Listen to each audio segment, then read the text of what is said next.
চা বাগান ঘুরতে এসে এটা এক্সপেক্টই করিনি। হ্যালো ফ্রেন্ডস, আমি নার্গিস। কয়েকদিন ধরে টানা বৃষ্টি চলার পর আজকের ওয়েদারটা খুবই সুন্দর ছিল, তাই আজকে প্ল্যান ছিল বিকালে একটু আমাদের চা বাগানগুলো ঘুরে আসবো।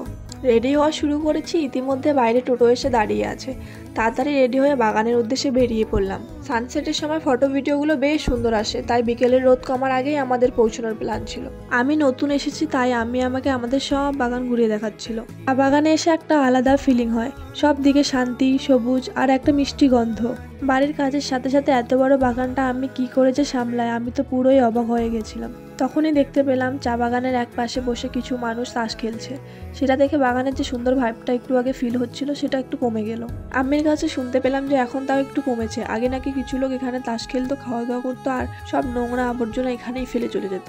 যাই হোক, বাগানের পাশে একটা নদীও আছে আর নদীর সাথে সানসেটের ভিউটা জাস্ট অসাধারণ লাগে। আম্মি একটু বাগানের গাছগুলো চেক করে নিচ্ছিল ঠিকঠাক আছে কিনা। তারপর আম্মির বাজারের কিছু কাজ ছিল, তাই আমরা বাগান থেকে বাজারের উদ্দেশ্যে বেরিয়ে পড়েছিলাম।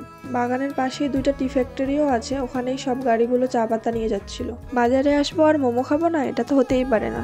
তাই বাড়ি ফেরার সময় একটু মোমো নিয়েছিলাম। মোমো খেয়ে কোক না খেলে খালি খালি লাগে, তাই আবার কোক নিতে গেলাম তো কোক নিতে, কিন্তু আইসক্রিম দেখে আর লোভ সামলাতে না পেরে আইসক্রিমটাও নিয়ে বাড়ি চলে আসলাম। আজকে লক্ষ্মী পুজো ছিল, তাই আম্মি বলল আমরা দুজন বাড়ির লক্ষ্মী, আর আমাদের কিছু টাকা দিল। তারপরে কিপ্টেটার কাছ থেকে অনেক কষ্টে 1000 টাকা বের করতে পেরেছি, ওটা আমি আর আমার ননদ ভাগ করে নিয়েছি। Follow for more videos like this. Thanks for watching. Tata, by.